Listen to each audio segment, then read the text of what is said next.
when somebody gets to try something for their first time and come away smiling is all you can ask for. Makes your heart flutter a little bit. I think it attaches, this positive memory to an experience outdoors, and it just makes you want to keep doing it again. It's a wonderful opportunity to not only get to know nature, but get to know yourself. Oh, beautiful. That is a perfect shot.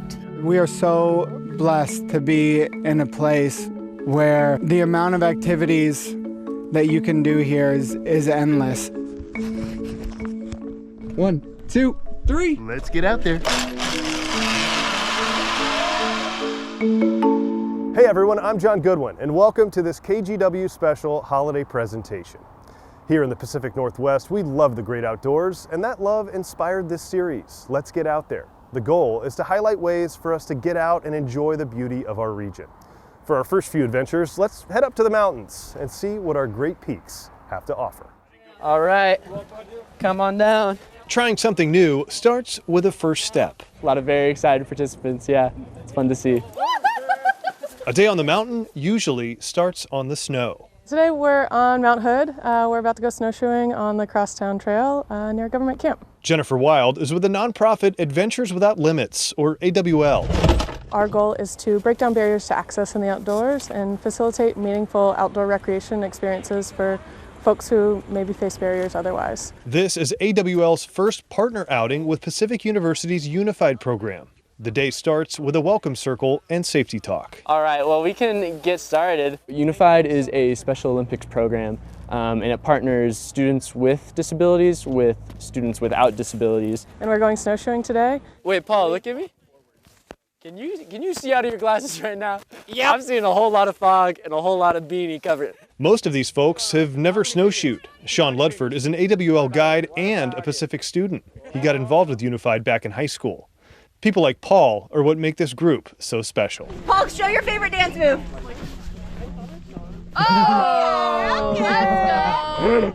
You see this huge growth of friendship and just also seeing people try something new that they maybe have never done before or they maybe have thought they couldn't do before. When we can provide that warm introduction for folks to get that experience, then a lot of folks can have success with a first-time experience. I've been playing a lot of games, snowball fights, snowman competitions. Oh, yeah. Paul's having a great time. I'm getting to hang out with my buddy. Yeah.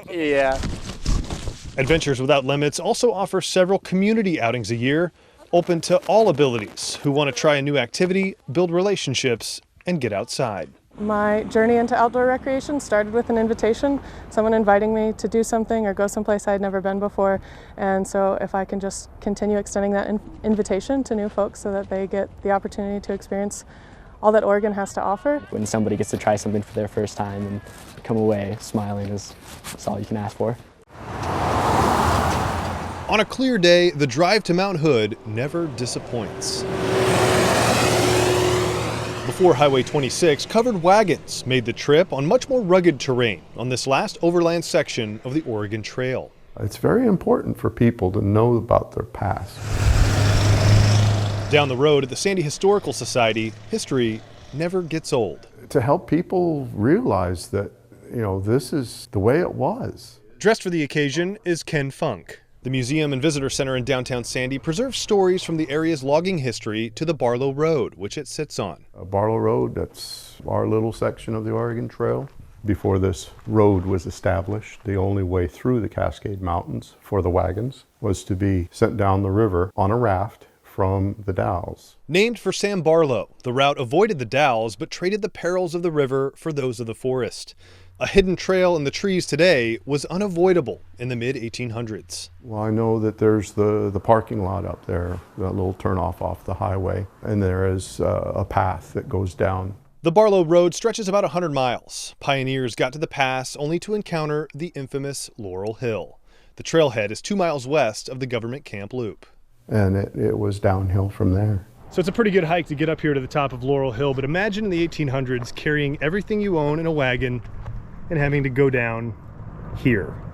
Laurel Hill is a 60-degree downshoot over boulders. There was no choice but to lower wagons down to Camp Creek by wrapping rope around trees or dragging logs behind to slow the descent. Many wagons tipped over and were lost. Tragically, lives were too. Once they got past Laurel Hill, then it was much easier. It's important to acknowledge while the road got its name from Sam Barlow, Barlow followed old trails created by indigenous peoples. Artifacts from the time are on display at the museum. The memories are all around. Just come out and take a look. It's here. It's not going anywhere. I think you'll be all the richer for it.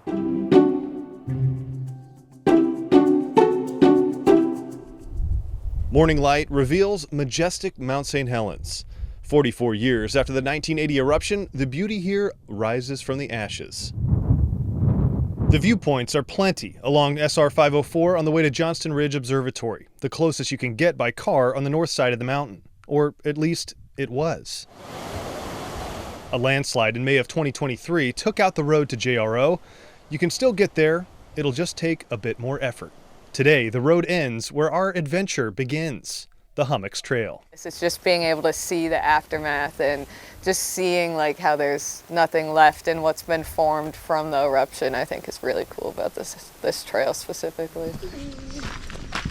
Lily Hannon is in her second year with the Forest Service. Along with Iris, Amanda, and Cooper, we weave through the huge hummocks of the blast zone on our way up to Johnston Ridge. And right when we go from the hummocks to the boundary trail, that little area right there, I think is just an awesome view of the mountain.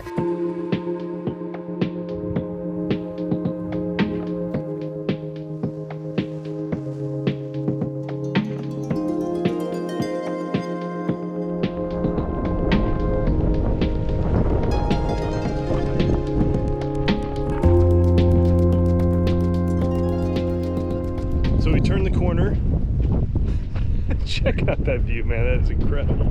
We turn the corner and the Johnston Ridge Observatory is visible. So we have about, I don't know, maybe about a mile or so left.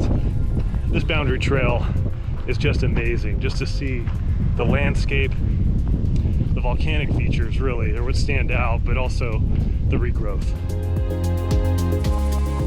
You gain about 2,000 feet in 4.5 miles. Eruptive reminders are all around. We've been taking some trips up here to make sure that there's not leaks and the roof didn't cave in and stuff since no one's up here working. It's just a phenomenal place to be able to kind of like reflect on nature and be able to look at something that was so damaging in 1980, but to be able to stand outside and see it now and go, it's 44 years, but this is how much has come back. Katie Akers is the Forest Service lead interpretive ranger up the hill from the Hummocks Trail at the Science and Learning Center at Coldwater.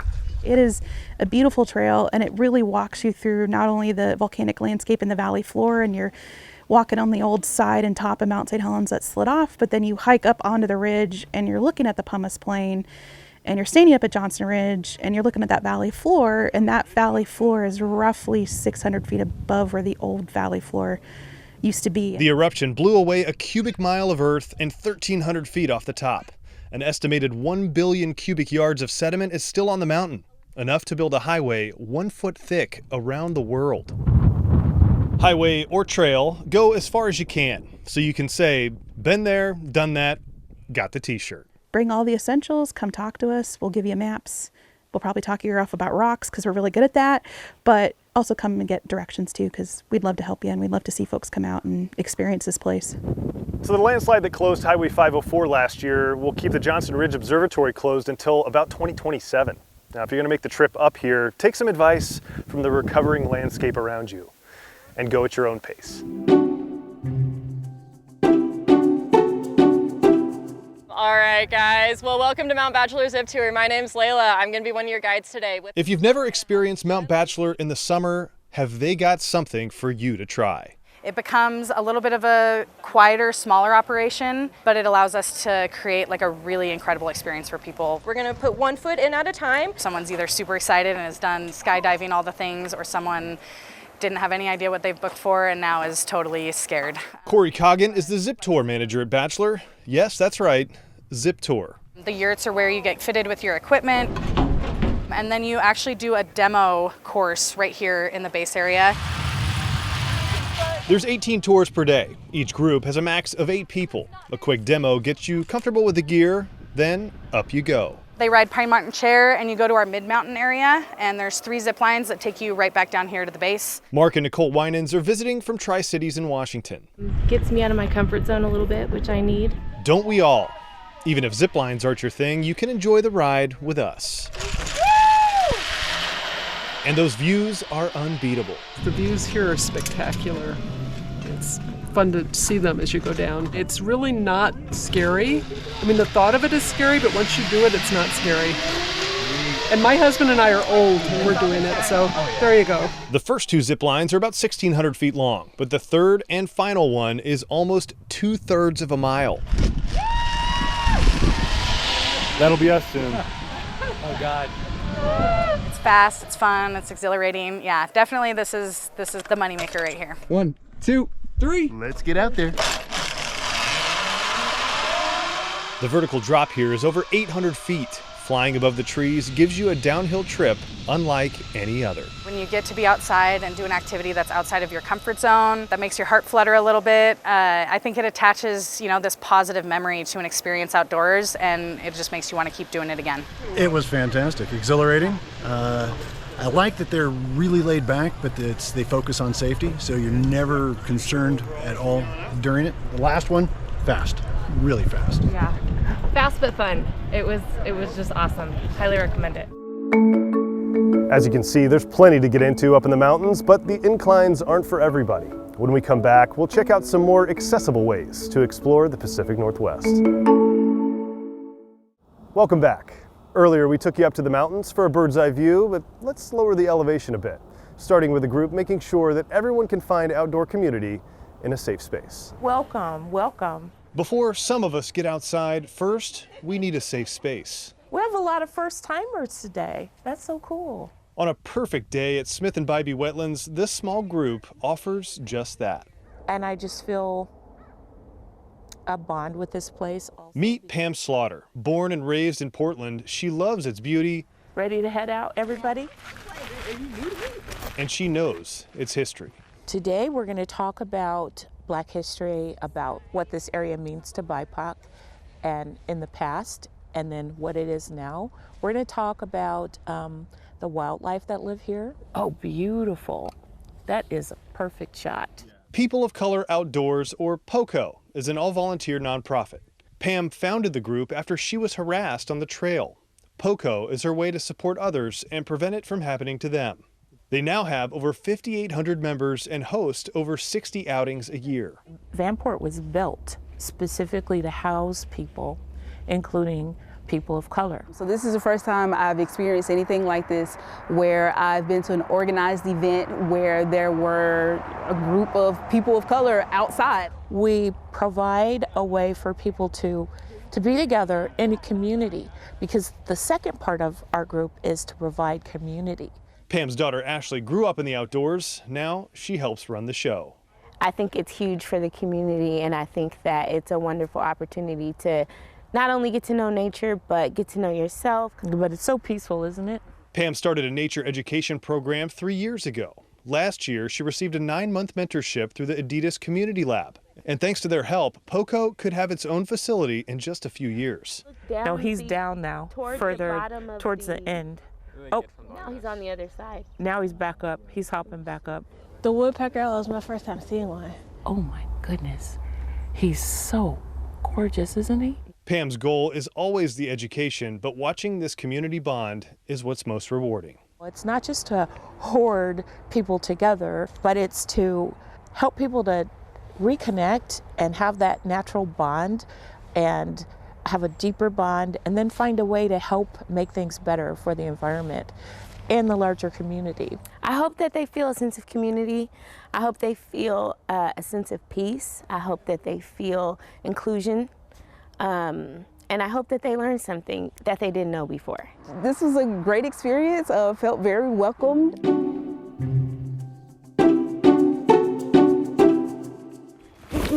Come on. It's a little wet, but that's okay. The northern Willamette Valley. It's kind of Easter egg hunting for adults. It holds what some would call treasure underground. They can be right on top. They can be 6 to 8 inches down. You just don't know. This small group shuffles along the surface with truffle ambassador Ava Chapman. This is a good hunt. And the star of the show, Joey. You ready?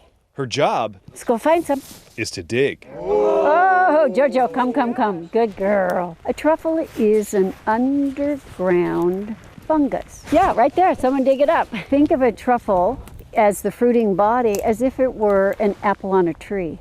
Ava rescued Joey and trained her to find truffles. The two have been co-workers since 2016. Find another.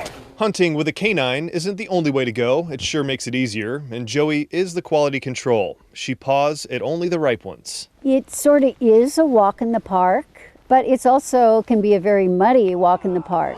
Look at the size of that. Good girl, Jojo. This outing is put together by First Nature Tours. Based in Oregon, they offer trips all over the Northwest, from snowshoeing to deep sea fishing. We are so blessed to be in a place where the amount of activities that you can do here is endless. Daniel Wild is First Nature's Director of Operations. On these truffle trips, they drive you to the site, provide a gourmet lunch, and of course, you get to take home the coveted spoils. This process will move as fast as Joey moves. And she moves fast. But once she spots one, she marks one, starts sniffing at it and digging. You guys time this perfectly. Whoa. So you're gonna wanna go right there and pop it up. She wants to get paid immediately.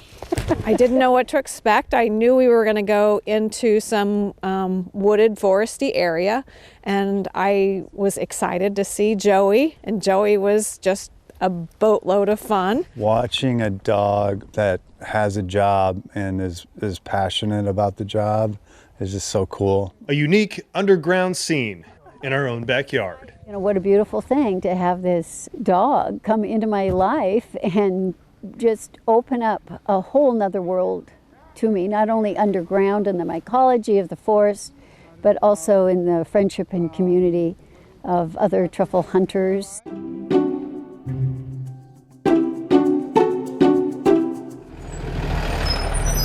We are in a world nowadays where kids don't get the opportunity to play outdoors. Our focus is to get kids outdoors and also work on skills that are not common anymore. Getting kids outside can be an adventure. Now look, pay attention. If you pay attention, you get to play with fire, okay? Getting them to stay there is what this camp is all about. We want to give them skills that empower them to be gritty, resilient, and adaptable. Tony Dice is the founder of Trackers Earth. They teach kids how to navigate the outdoors with a respect for its hazards. With a smile on his face, he'll tell you, Trackers Earth has been giving kids knives since 2004. But they do it with an emphasis on safety. At their day camp in Sandy, expert staff members teach a wide range of survival skills. What happens if you take something and you grind it and you spin it really fast? What happens? It heats up. And that makes fire. And that makes fire, exactly. Proud Star Espinoza is a site supervisor. He can make eyes light up like a fire pit. You guys are gonna love the name of this mushroom. It's called giant brown butt rot mushroom. So this grows and dries out, and if you get this next to a coal, it will take on that coal and it will last for a very long time. It won't blow out. The camps are divided into 4 guilds, focusing on different skills: artisans, mariners, wilders, and rangers. This is mostly where we do our rangers camps and our artisan camps. So you're going to see kids carving with knives. You're going to see them doing archery. They'll be throwing axes, lighting fires, and learning how to do all these things safely, but also in a way that empowers them to play longer outdoors. We're here to actually help kids be the badass they know they are. And hopefully I can say that on camera. Trackers Earth teaches kids they're not just observers of nature, but part of it. They even offer programs for adults too. Our camps are typically 1 week long, Monday to Friday. And at this site, this mostly day camps. And we have kids that go from grade K to grade 9. At our overnight site, just a couple miles down the road, we have all the way from grade 4 to grade 12. By the end of the week, the kids have more curiosity and confidence too. Well, the huckleberries were easy to find, but the salmon berries were really hard to find. The goal here is to provide as close as possible that experience and empower them with skills where they can also go out and do it on their own, self-directed, outdoors, in nature, together. Yum. Love it. Start them young. Well, maybe the mountains or forest isn't your thing, but perhaps the beach is. Coming up, we'll head out to the coast and give you some sunshine to brighten up these shorter days. Well, welcome back. We've got one more for you, so let's head to Lincoln City, where they're making it easier for all abilities to enjoy the beach. Did you know there's accessible ways to take in the colors and also get around on the sand? Take a look. What we strive to do is try to make Lincoln City and the coast as accessible as possible for everyone. Anyone can get to the coast. Not everyone has the same experience. It's such a unique and beautiful, colorful place. Cole Finley is with Explore Lincoln City. On Wednesday at Night Park, a special reveal. So we invited 3 individuals who are colorblind to come out, test the glasses. Hayden, Jason, and Jake helped christen Explore Lincoln City's Color Accessibility Program. These guys are seeing color for the first time. Everything kind of pops more, a lot more definition to it. The flowers over here looked a lot brighter to me, and then the sky looks much bluer. The Lincoln City Community Center, anyone can borrow a pair of these Enchroma glasses, designed to enhance color range and improve depth and detail for people with color blindness. And I'm actually wearing a pair myself. I'm colorblind myself. It's a really special and unique thing to be able to experience. If seeing is believing, get out to the beach. Lincoln City is a mecca for outdoor recreation. Jeannie Sprague is the Lincoln City Parks and Recreation Director. They've rolled out the blue carpet for everyone as well. It's an accessible pathway for people to be able to access the beach and ocean. The city has a total of 750 feet of these Moby mats at 4 different beach access points, along with 3 big-wheeled chairs free to check out at Taft Waterfront Park. It's simply for someone that might have trouble walking on soft sand. It's for strollers, it's for people that may use canes, it's for wheelchairs. It just makes it easier for people to get out to the ocean.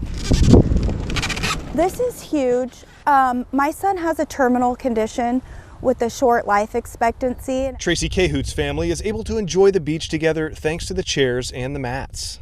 This is Clayton's happy place. So when they put this in, it's been huge for his mobility.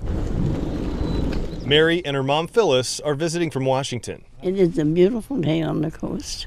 Beautiful day today. It was really easy on the blue mat. It was surprisingly easy. The mats are made of 100% recycled material and are saltwater resistant. Whether you can get somewhere new or just see it in a new light. Being able to connect with someone who has an understanding and give them the opportunity to see the colors as they should be seen is really special. Just being able to get out as a family and include our son who can no longer walk and participate in daily activities is amazing. Like, this means everything to us. Well, that's all we have for you on this special holiday edition of Let's Get Out There. I hope you're inspired to get out there and find your own outdoor adventures. You can find every single edition of Let's Get Out There on our website at kgw.com. And I'd love to hear what you're up to. Have a suggestion? Send me an email or find me on social media. Thanks so much for watching, and on behalf of all of us at KGW, happy holidays. I'm John Goodwin, and as always, I don't care how you do it, just get out there.